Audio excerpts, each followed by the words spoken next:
The Christmas morning I discovered my mother had been stealing my identity for 12 years was the same morning she called me worthless for not having children. Standing in her kitchen holding the credit report that showed thousands in debt under my name, I watched her coo over my sister's kids while completely ignoring the financial devastation she had caused me. That was when I realized everything I thought I knew about family loyalty was a lie, and my entire life had been built on her manipulation and theft. But before I tell you how I got my revenge and exposed the truth that destroyed our family forever, let me know in the comments where you're watching from. Hit that like button if you've ever felt used by family, and subscribe because this story gets absolutely wild. Trust me, you won't believe how deep this betrayal goes, and how perfectly karma served justice in the end. My name is Cassandra Rivers, and I had always been the family disappointment, while my sister Madison lived the perfect suburban life with her husband and 3 kids. I was the 32-year-old graphic designer who chose career over children. At least that was the narrative my mother Patricia had crafted for me my entire adult life. Christmas Eve started like every other holiday for the past 5 years. My phone rang at 7 in the morning with my mother's voice dripping with passive aggression. "Cassandra, I hope you're not planning to disappoint us again this year. Madison is bringing the children and they're so excited to see their aunt. You know, the one who actually shows up." I had been planning a quiet Christmas alone in my Seattle apartment, finally having saved enough to treat myself to a weekend of self-care after months of 60-hour work weeks building my freelance business. But Patricia had other plans, as always. "I need you to watch Madison's 3 kids, plus your cousin Jake's 3 kids tomorrow, while the adults have Christmas dinner. 6 children total. Consider it practice for when you finally decide to stop being so selfish and have a real life." The manipulation was textbook Patricia. Frame my independence as selfishness, my career success as inadequacy, and my choice to remain child-free as a personal failing that somehow affected the entire family. But I was tired of fighting, so I agreed to drive the 4 hours to Portland for another Christmas of feeling like an outsider in my own family. The morning of Christmas Day, I arrived at my childhood home to chaos. Madison's kids, Emma 8, Tyler 6, and baby Sophie, were running wild while Madison sat on the couch, scrolling through her phone completely disengaged. Jake's 3 kids were equally unruly, and the house looked like a tornado had hit a toy store. "Oh, good you're here," Madison said, without looking up. "Mom's in the kitchen losing her mind because the turkey's taking forever. Dad's hiding in the garage like always. The kids need lunch, and honestly, I need a break." I found my mother in the kitchen aggressively mashing potatoes while muttering under her breath about ungrateful children and wasted opportunities. When she saw me, her face lit up with false sweetness. "Cassandra, perfect timing. I need you to take all 6 kids to the park for a few hours. The adults need to have a proper Christmas conversation without constant interruptions." "What adults?" I asked, looking around at the chaos. "Madison's here. Jake's wife Sarah is here. You and Dad are here. What's so important that requires removing all the children?" Patricia's mask slipped slightly. "We're discussing important family business. Financial planning, investments, college funds. Nothing that concerns you since you don't have children to worry about." Something in her tone triggered a memory from 3 months earlier. I had been denied for a car loan despite having excellent credit and a steady income. The loan officer had mentioned some discrepancies in my credit report, but couldn't provide details over the phone. I had been too busy with work to follow up, but now that memory nagged at me. While wrangling 6 children at the local playground, I decided to check my credit score on my phone. What I saw made my blood run cold. My credit score had dropped over 200 points in the past year. There were multiple credit cards I had never opened, a personal loan I had never taken, and late payments on accounts I had never seen. With shaking hands, I called the credit monitoring service. After verifying my identity through multiple security questions, the representative walked me through the most devastating news of my life. Someone had been using my social security number and personal information to open accounts for over a decade. The debt totaled nearly $47,000. Ma'am, I'm looking at the addresses associated with these accounts, and most of them trace back to a Patricia Rivers in Portland, Oregon. Do you know this person? My mother. My own mother had been committing identity theft against me for 12 years. The pieces started falling into place. The way she always insisted on handling my tax paperwork when I first started working. How she had convinced me to give her my social security card for safekeeping when I was 20. The way she always seemed to know about financial opportunities and investments despite Dad's modest teacher salary. How she always had money for Madison's kids, but claimed poverty whenever I needed help. Standing in that playground watching my sister's children play while my mother's children, the 6 kids I was babysitting for free, ran around obliviously, I realized I had been funding my own family's lifestyle while being treated like the family failure. I called the credit card companies one by one. Each conversation revealed more horrifying details. The cards had been used for everything from Madison's children's expensive clothes and toys to family vacations I was never invited on. My mother had been using my credit to fund the very family gatherings where I was made to feel inadequate for not contributing enough. When I returned to the house with the 6 exhausted children, the adults were sitting around the dining room table with papers spread everywhere.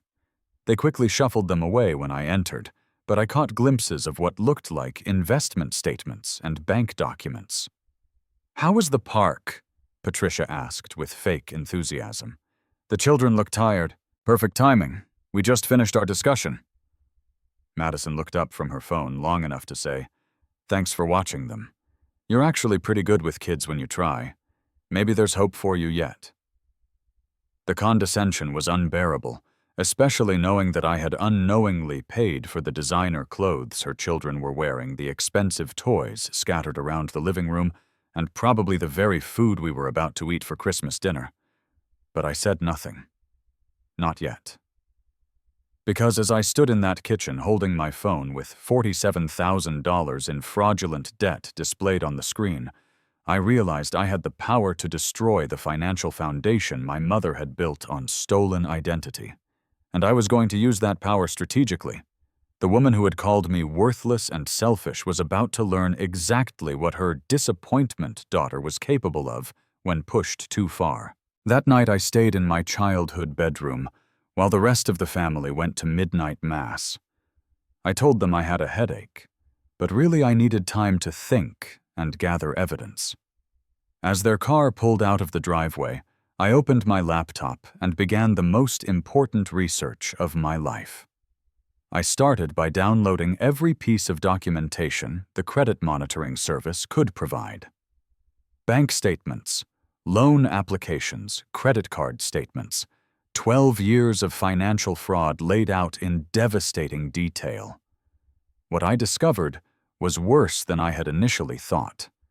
This was not just opportunistic theft. This was systematic, calculated financial abuse. My mother had opened the first credit card in my name when I was 21 and away at college. She had used my student loan refunds as collateral for larger loans, then used those loans to make down payments on investments and Madison's house. When Madison got married, Patricia had used my credit to finance the wedding. When Madison's children were born, my stolen identity paid for everything from hospital bills to nursery furniture. But the most sinister part was how she had managed to hide it for so long. Every bill, every statement, every collection notice had been mailed to a post office box she rented specifically for this purpose. She had set up email accounts in my name and routed all financial correspondence there. She had been monitoring and managing this stolen identity more carefully than most people manage their legitimate finances. I found loan applications where she had forged my signature so skillfully that even I might have believed I had signed them. There were employment verification forms claiming I worked at companies I had never heard of, with salary figures far higher than my actual income. She had created an entire fictional financial life for me, while systematically destroying my real credit. The timeline was particularly cruel. Every major family milestone had been funded through my identity. Madison's graduation party, her wedding, the down payment on her house vacations, the family took without me. All paid for with my stolen credit, while I was excluded from the celebrations and made to feel guilty for not contributing. Around 2 in the morning, I heard the family return from church. Through my bedroom wall, I could hear Madison putting her children to bed, my mother bustling around the kitchen, preparing for tomorrow's breakfast, and my father retreating to his home office, as he always did. The sounds of a normal family Christmas night, built on a foundation of criminal fraud. I waited until the house was completely quiet before sneaking down to my father's office. Dad had always been the family's record keeper, the one who handled taxes and important paperwork. If anyone had physical evidence of what my mother had been doing, it would be him. His filing cabinet was unlocked, organized with the same meticulous attention to detail he brought to his high school mathematics classes. But hidden behind the legitimate tax documents and insurance policies, I found a folder marked with my name that made my stomach drop. Inside were copies of everything. Every fraudulent loan application, every forged signature, every fake employment verification. But more than that, there were handwritten notes in my father's careful script, tracking payment schedules, interest rates, and balance transfers. He was not just aware of the identity theft, he was actively helping to manage it. There were printouts of my real credit reports going back 5 years, showing that they had been monitoring the damage and working to keep the fraud hidden. When my credit score started dropping too dramatically, they would make minimum payments to bring it back up.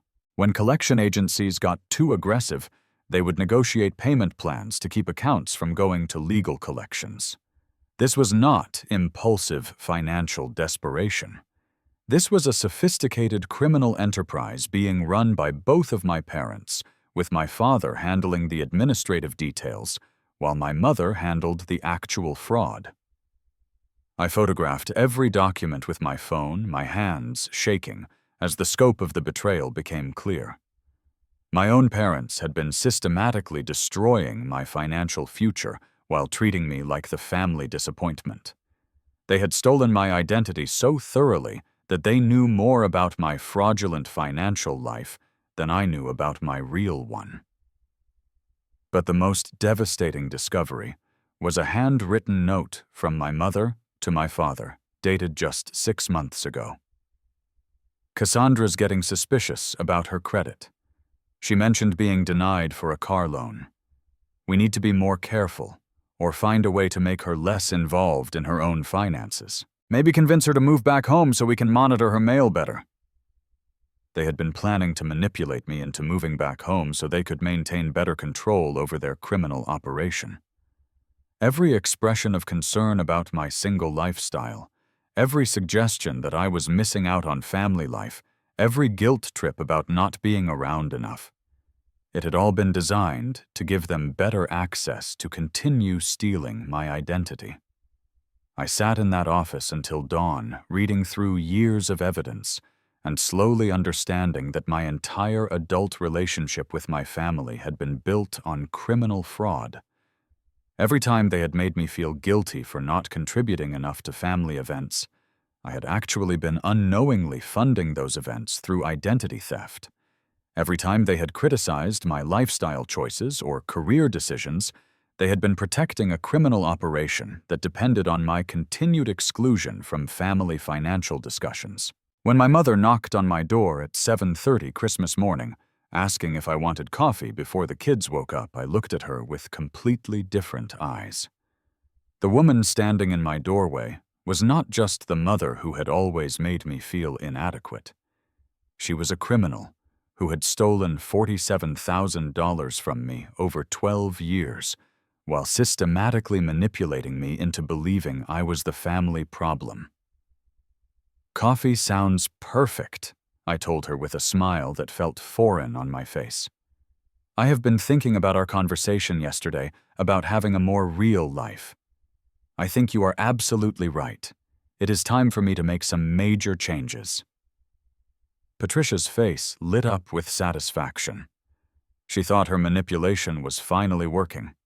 She had no idea that I was about to systematically destroy the criminal empire she had built on my stolen identity, and that her disappointment daughter was about to become her worst nightmare. The next 3 days were the most challenging acting performance of my life. I played the role of the grateful daughter who had finally seen the light, agreeing with my mother's criticisms, and expressing newfound interest in having a more real life. Meanwhile, I was methodically building a federal case against both of my parents. I started by contacting a criminal defense attorney who specialized in identity theft cases.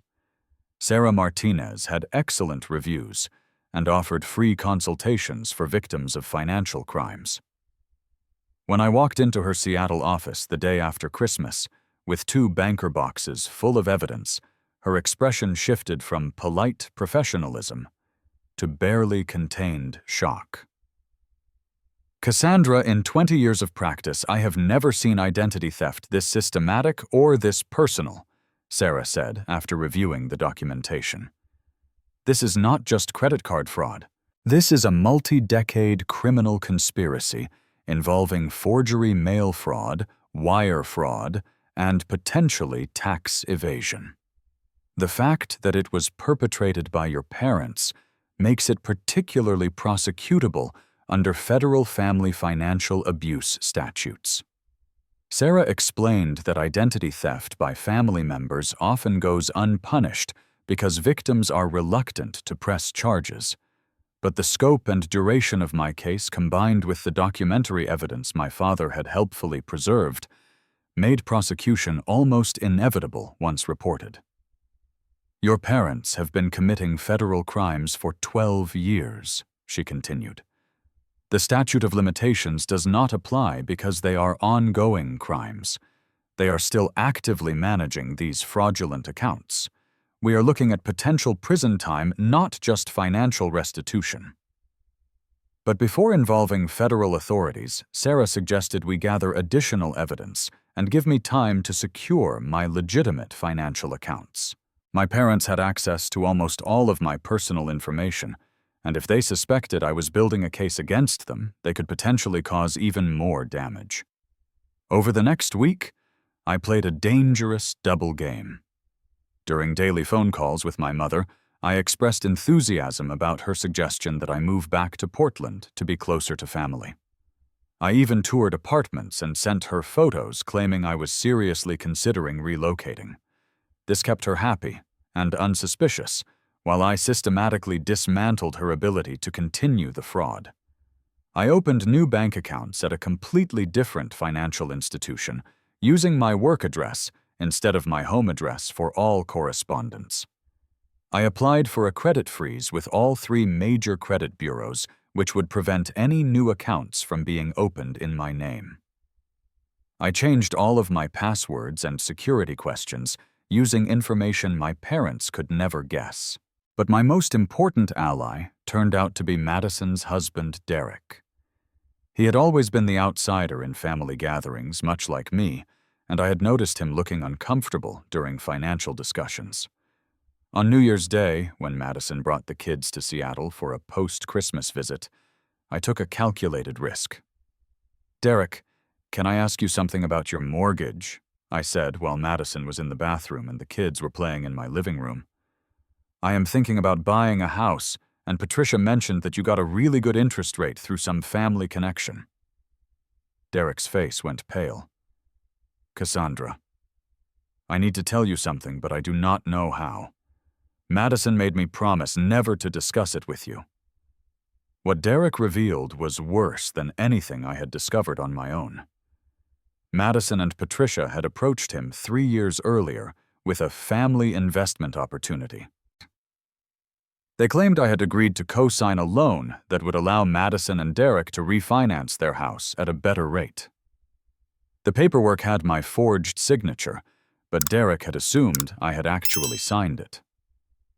I felt weird about it because you were never mentioned as being involved in any of our financial discussions, Derek admitted. But Madison said you preferred to help quietly without making a big deal about it. She said you were embarrassed about being so financially successful while acting like you struggled with money. The loan had been for $75,000. Madison and Derek had received a lower interest rate on their mortgage, but I was listed as the co-signer responsible for a massive personal loan if they defaulted. My mother had essentially made me financially responsible for my sister's house without my knowledge or consent. Derek, I need you to understand something very clearly, I said, choosing my words carefully. I have never signed any paperwork for your house. I have never agreed to co-sign any loans. What you are describing is identity theft, and it is a federal crime. Derek's face went through a series of emotions: confusion, realization, horror, and finally anger. Oh my God. Cassandra, I am so sorry. I would never have agreed to this if I had known. Madison told me you were the one who suggested it. This revelation changed everything. It meant Madison was not just a beneficiary of my mother's fraud. She was an active participant. She had been directly lying to her own husband to facilitate criminal activity against me. The sister who had always made me feel inadequate for not contributing to family life had been literally stealing my financial contributions while hiding that theft from her own spouse.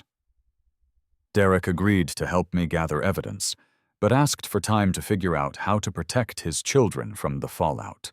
We worked out a plan where he would start documenting his conversations with Madison about family finances, particularly anything involving me or my supposed financial contributions to their lifestyle. Meanwhile, I hired a private investigator to help trace the full scope of the financial fraud. Janet Walsh had 20 years of experience in financial crimes and specialized in cases involving family theft. What she discovered over the next 2 weeks painted an even more disturbing picture of systematic criminal behavior. My parents had not just been stealing my identity for personal expenses. They had been using my credit to make investments, buy rental properties, and even start small businesses. My stolen identity had become the financial foundation for their entire lifestyle upgrade over the past decade. They owned 3 rental properties that were all financed through loans in my name. Patricia had started a small event planning business using my credit for startup costs and inventory. Your parents are not just committing identity theft, Janet explained during our final meeting. They have built a criminal empire using your stolen identity. The rental properties alone are probably worth close to $400,000 in equity. This is not just about $47,000 in debt. This is about hundreds of thousands of dollars in stolen assets. Janet's investigation also revealed that my parents had been planning to eventually declare bankruptcy in my name to eliminate the debt while keeping the assets they had purchased with stolen funds. There were draft bankruptcy documents in my father's computer, dated for later in the current year, that would have completely destroyed my ability to ever obtain legitimate credit. They had not just been stealing my money, they had been planning to destroy my entire financial future while maintaining the assets they had criminally obtained. The woman who had called me worthless and told me I had no real life had been actively planning to financially destroy me in a way that would have taken decades to recover from. By the second week of January, I had assembled a case that included federal crimes, documented evidence, cooperative witnesses, and professional legal representation. But I still needed to decide exactly how to proceed. Sarah had given me 3 options: report the crimes immediately and let federal authorities handle everything attempt to negotiate private restitution to avoid criminal charges, or continue gathering evidence while planning a confrontational revelation that would give my parents a chance to confess before facing prosecution. I chose the third option, but not out of any desire to protect them. I wanted them to experience the same shock and betrayal that I had felt that Christmas morning. I wanted them to understand exactly how thoroughly their disappointment daughter had outmaneuvered them before watching their criminal empire collapse. The confrontation I planned would not just expose their crimes, it would demonstrate that their victim was actually more intelligent, more capable, and more strategic than they had ever given her credit for. I scheduled the confrontation for January 15th, exactly 3 weeks after my discovery. I invited the entire family to my Seattle apartment under the pretense of celebrating my decision to move back to Portland. Madison, Derek, and the kids would drive up for the weekend. My parents would come for what they thought was a family dinner to discuss my new direction in life. Sarah Martinez would be present as my attorney, though I told my family she was a friend from college. Janet Walsh would participate via video call with additional evidence. Derek was prepared to support my revelations with his own testimony about the mortgage fraud. Everything was orchestrated to systematically demolish their criminal operation in front of the entire family. The dinner started exactly as I had planned. Patricia was unusually cheerful, clearly believing her manipulation had finally succeeded. She spent the first hour talking about how proud she was that I had decided to prioritize family over career, how much the grandchildren needed their aunt nearby, and how this move would finally give me the chance to build a real life. I knew you would eventually realize that your independent phase was just that, a phase, she said, while cutting up food for Madison's youngest. Some people take longer to mature and understand what really matters in life. There is no shame in admitting you were wrong about what would make you happy. Madison chimed in with her own passive-aggressive approval. It will be so nice to have family help with the kids. Derek works such long hours and I need someone reliable I can count on. Someone who understands that family comes first, even when it requires personal sacrifice. I smiled and nodded, playing my role perfectly while internally preparing to destroy their world. Actually, I have been thinking a lot about family and sacrifice lately, about how much family members should do for each other, and how honest we should be about our contributions to each other's lives. Exactly, Patricia said, clearly pleased with what she interpreted as my newfound maturity. Family means being there for each other, even when it is difficult or expensive. It means putting family needs above personal wants. Speaking of family contributions, I said, setting down my wine glass with careful deliberation, I have been reviewing my finances lately to prepare for this big move. I discovered some interesting things about how much I have actually been contributing to this family over the years. The room went quiet. Derek shifted uncomfortably, knowing what was coming. Madison looked confused, but not yet alarmed. My parents exchanged a glance that I caught immediately. Sarah, I said, turning to my attorney, would you mind sharing what we discovered during my financial review? Sarah opened her laptop with professional precision. Certainly. Cassandra hired me to conduct a comprehensive audit of her financial history in preparation for a major relocation. What we found was extensive evidence of identity theft spanning 12 years, involving approximately $475,000 in fraudulent debt loans and asset purchases. Patricia's fork clattered onto her plate. Madison's mouth fell open. My father went completely still. I'm sorry, what? Madison said, looking between Sarah and me. Identity theft. Who would steal Cassandra's identity? That is an excellent question, I replied, pulling out the first folder of evidence. Sarah, would you mind explaining who has been using my social security number my credit and my personal information to finance their lifestyle for the past 12 years. Sarah began reading from her report in the same tone she would use in federal court. The fraudulent accounts traced to Patricia Rivers and James Rivers of Portland, Oregon. The scheme involved systematic identity theft, mail fraud, wire fraud, forgery, and tax evasion. Mrs. Rivers and Mr. Rivers have been using their daughter's identity to finance personal investments, rental properties, business ventures, and family expenses. That is impossible, Madison said, but her voice lacked conviction. Mom and Dad would never… Cassandra, this has to be some kind of mistake. I pulled out copies of the loan documents with my forged signatures, placing them on the dinner table next to the holiday centerpiece. Madison, do you recognize this signature? Because I certainly do not remember signing a $75,000 personal loan to co-sign your mortgage refinance 3 years ago. Derek's voice was barely audible. Madison, you told me she agreed to help us with the house. She did agree, Madison protested, but her eyes were darting between the documents and my parents' faces. Mom, you said Cassandra wanted to help but preferred to keep it private. The silence that followed was deafening.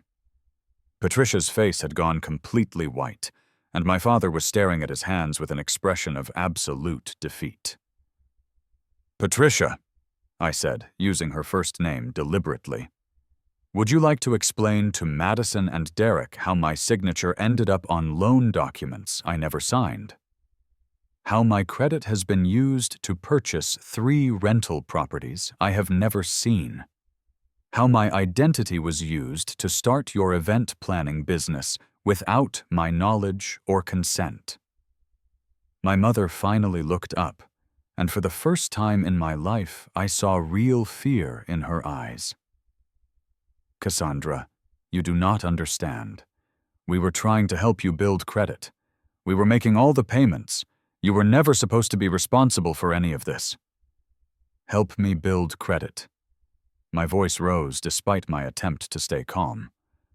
Patricia, I have $47,000 in debt that I did not create. My credit score dropped over 200 points because of your criminal activity. I was denied for a car loan because of what you have done to my financial history. Janet Walsh appeared on my laptop screen via video call, introducing herself as the private investigator who had traced the full scope of the fraud.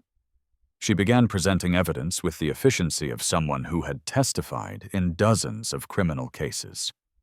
The defendants used the victim's stolen identity to purchase rental properties at 3 separate addresses, Janet reported. The properties are currently generating approximately $4,800 per month in rental income, none of which has been reported to the victim or included in her financial accounts.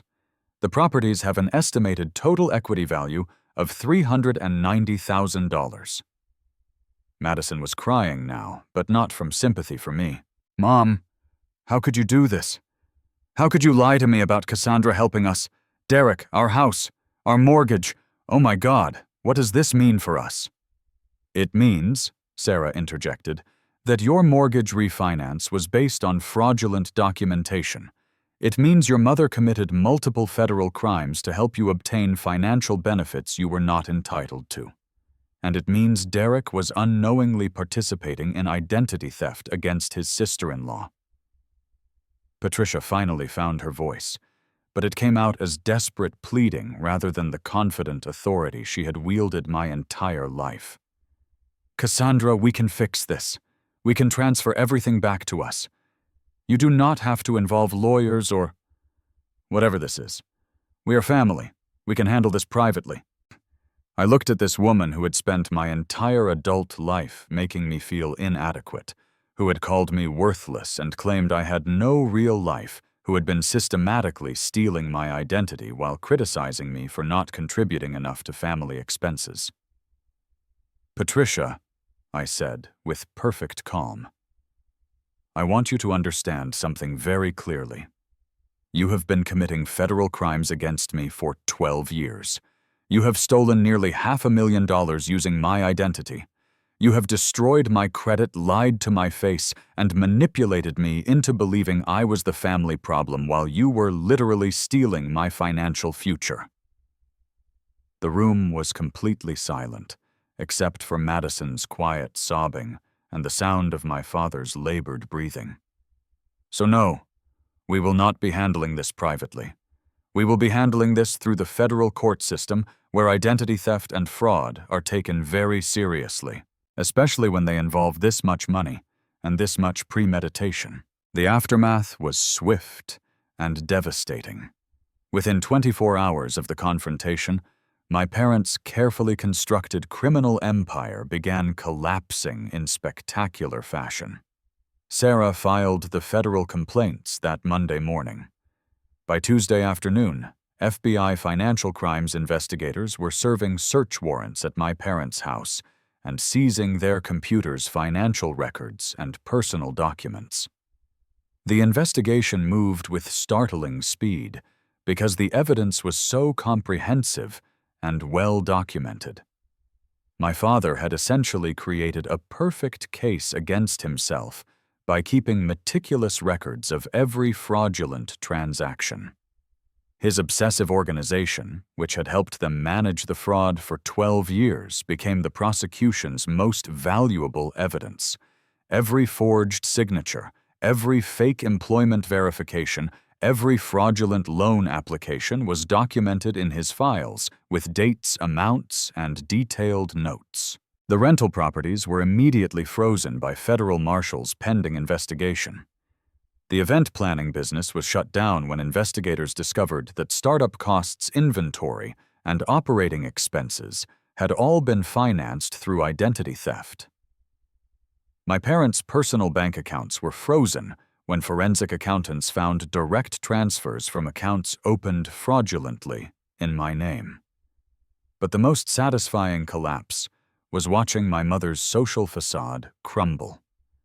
Patricia had built her entire social identity around being the successful matriarch of a close-knit family. Her event planning business had been her pride and joy, the proof that she was a sophisticated entrepreneur rather than just a teacher's wife. Her leadership in community organizations, her reputation as someone who could organize perfect gatherings, her status as the mother who had raised successful children, all of it evaporated the moment word spread about federal fraud charges. The local newspaper ran the story on Thursday: former teacher and event planner charged with systematic identity theft against daughter.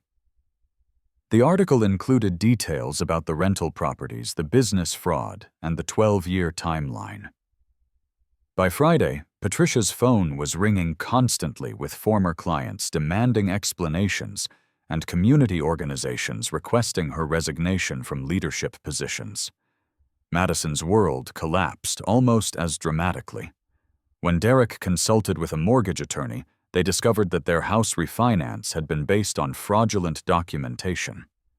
The bank immediately called the loan, demanding full repayment within 30 days or threatening foreclosure proceedings. Derek had been unknowingly living in a house he could not actually afford, supported by criminal activity he never consented to. "Cassandra, you have to help us," Madison pleaded during a tearful phone call. "Derek might lose his job if this becomes public. The kids could lose their house. You are destroying your own family over money." The irony was breathtaking. After 12 years of being told I was selfish for prioritizing my career over family, I was now being accused of selfishness for refusing to absorb the consequences of my family's criminal behavior. The sister who had benefited from identity theft was now demanding that I protect her from the consequences of that theft. "Madison, I am not destroying the family," I replied, with a calm that surprised even me. "Our parents destroyed this family when they decided to build their lifestyle on criminal fraud. I am simply refusing to continue being their victim." But Derek's response was different. He called me separately to express something I had never received from my family before: genuine accountability and apology. "Cassandra, I need you to know that I never wanted any part of this," he said, his voice heavy with exhaustion. "I have been thinking about every conversation, every family gathering, every time Patricia made comments about your financial situation. I should have questioned why someone who was supposedly helping us financially was always being criticized for not contributing enough. I should have insisted on speaking with you directly about the loan." Derek's willingness to acknowledge the situation honestly, to accept responsibility for his unknowing participation, and to validate my perspective was more healing than I had expected. It confirmed that the gaslighting and manipulation I had experienced were real, visible, and wrong. "I am going to make this right however I can," Derek continued. "I am documenting every conversation Madison and I had about family finances. I am providing the FBI with all of our mortgage documents, and I am telling Madison that she needs to be completely honest about what she knew and when she knew it." The federal investigation revealed that Madison's participation was more extensive than even I had suspected.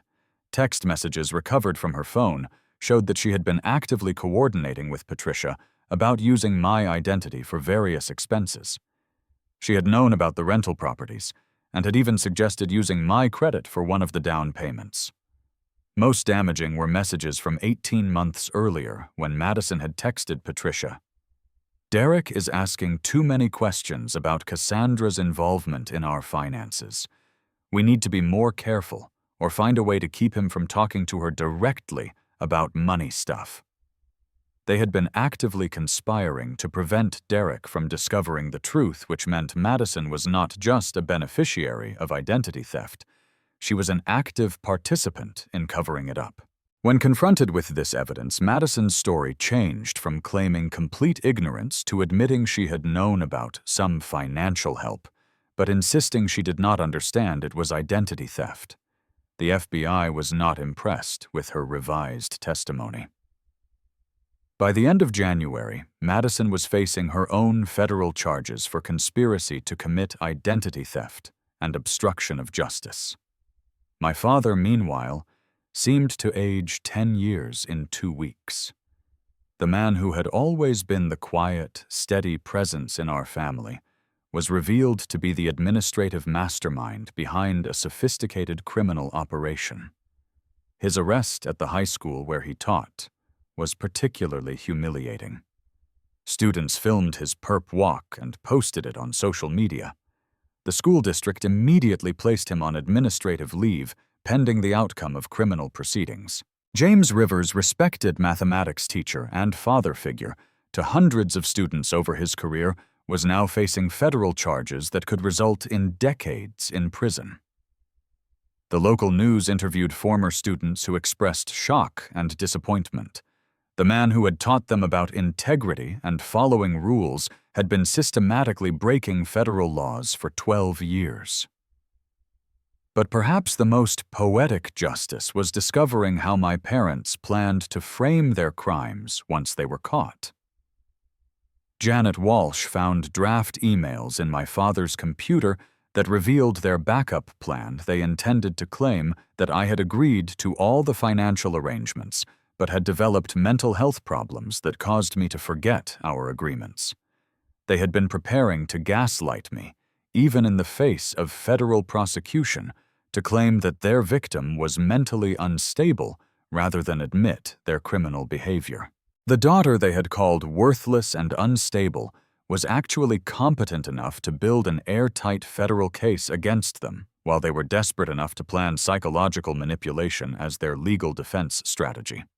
By February 1st, exactly 5 weeks after my Christmas morning discovery, my entire family was either facing federal charges or dealing with the catastrophic consequences of 12 years of criminal fraud.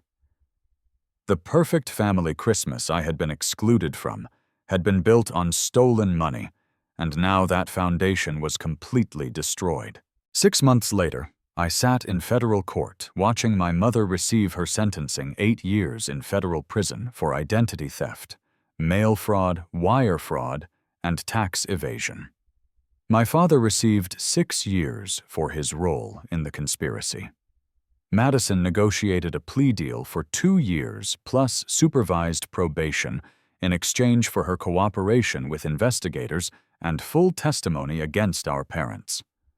The judge's comments during sentencing were particularly satisfying. This court has rarely seen identity theft so systematic, so personal, and so devastating to the victim. The defendants did not just steal money, they stole their daughter's financial future while simultaneously manipulating her into believing she was inadequate and selfish. This level of psychological manipulation combined with criminal fraud represents a particularly cruel form of family abuse. The restitution order was comprehensive. I received full ownership of the 3 rental properties, which generated enough income to eliminate the fraudulent debt and provide substantial monthly revenue. The event planning business assets were liquidated, and the proceeds applied to my financial recovery. My credit was fully restored, with notations explaining the criminal fraud, which actually improved my credit score beyond where it would have been naturally. But the financial vindication was only part of my healing process. The most important recovery was psychological. For 32 years, I had believed that my family's treatment of me reflected some fundamental inadequacy in my personality or life choices. I had internalized their criticism and spent enormous emotional energy trying to prove my worth to people who were literally stealing from me while treating me like a disappointment. Learning that their criticism was actually projection and manipulation designed to maintain their criminal operation was incredibly liberating. Every time they had made me feel guilty for not contributing enough to family events, they had been protecting the fact that I was unknowingly funding those events through identity theft. Every time they had criticized my independence or career focus, they had been trying to maintain control over their primary victim. Derek and I developed an unexpected friendship through this process. He divorced Madison after discovering the full extent of her deception and manipulation. During the custody proceedings, he shared recordings of Madison coaching their children to lie about family finances and attempting to turn them against me for destroying the family. "You saved my kids from growing up thinking this kind of behavior was normal," Derek told me during one of our coffee meetings. "They were already learning to manipulate and lie because that was what they saw every day. Now they are in therapy and learning about honesty and accountability." Derek's children, particularly Emma and Tyler, adapted remarkably well to understanding age-appropriate versions of what had happened. They began spending weekends with me, and for the first time in my life, I experienced genuine family relationships based on honesty rather than manipulation. The rental property income allowed me to expand my graphic design business and take on projects I was passionate about rather than just financially necessary. I started a nonprofit organization focused on helping identity theft victims navigate the legal and financial recovery process. Working with other families who had experienced similar betrayals showed me how common and devastating family financial abuse actually is. But perhaps the most meaningful change was discovering what authentic family relationships could look like. Derek's parents, Janet and Robert, essentially adopted me as their daughter-in-law, despite Derek and Madison's divorce. They had always been suspicious of my family's treatment of me during holiday gatherings, and they welcomed me into their family with genuine warmth and acceptance. "We always wondered why such an accomplished, kind young woman was treated so poorly by her own family," Janet told me during our first Thanksgiving together. "Now we understand that your family was threatened by your independence because it made their manipulation more difficult." This new chosen family celebrated my achievements instead of minimizing them, supported my career instead of criticizing it, and treated my choice to remain child-free as valid rather than selfish. For the first time in my adult life, I experienced family relationships without guilt manipulation or conditional love. The identity theft recovery process also connected me with federal victim advocates who helped me understand the psychological patterns of family financial abuse. Learning that my experience was part of a recognized pattern of criminal behavior rather than evidence of my personal failures was profoundly healing. I started speaking at conferences about identity theft prevention and family financial abuse. Sharing my story publicly was initially terrifying, but the response from other victims was overwhelming. Dozens of people reached out to share similar experiences of family members stealing their identities while simultaneously making them feel inadequate or ungrateful. One woman wrote, "Your story gave me the courage to investigate my own credit report. I discovered my sister had been stealing my identity for 8 years. I always felt guilty for not being closer to my family, but now I understand they were pushing me away to hide their crimes." And a year after the sentencing, I moved into a house I purchased with legitimate credit and income from my thriving business. The housewarming party included Derek and his children, my new chosen family colleagues who had become genuine friends, and even some former clients who had become personal supporters. Standing in my own kitchen, surrounded by people who valued and respected me, I thought about that Christmas morning when I had discovered the truth about my family. The woman who had called me worthless and claimed I had no real life was serving time in federal prison, while I was building a life based on honesty, genuine relationships, and personal integrity. My mother had been right about one thing I did need to make major changes and build a more real life. But the life I built was the opposite of what she had envisioned. Instead of moving back home to be more available for manipulation, I had moved forward into genuine independence. Instead of accepting their criticism and trying to earn approval through sacrifice, I had insisted on accountability and justice. The family that had treated me like a disappointment was revealed to be the real disappointment. Criminals who built their lifestyle on fraud and manipulation. The daughter they had called selfish and worthless had actually been supporting their lifestyle while being excluded from the benefits of that support. Have you ever discovered that your family's treatment of you was designed to hide their own crimes against you? Have you experienced the shock of learning that people who claimed to love you were actually systematically betraying you? Share your stories in the comments. You might be surprised how many people have experienced similar family betrayals. If this story resonated with you, please hit the like button and subscribe for more stories about justice, accountability, and the healing power of chosen family. Share this video with anyone who needs to hear that they deserve honest relationships, and that family manipulation is never acceptable, no matter how it is justified. Thank you for listening to my story and supporting my journey from victim to survivor to advocate. Remember that your worth is not determined by how family members treat you, and that sometimes the most loving thing you can do for yourself is to insist on accountability, even when it requires courage you did not know you had.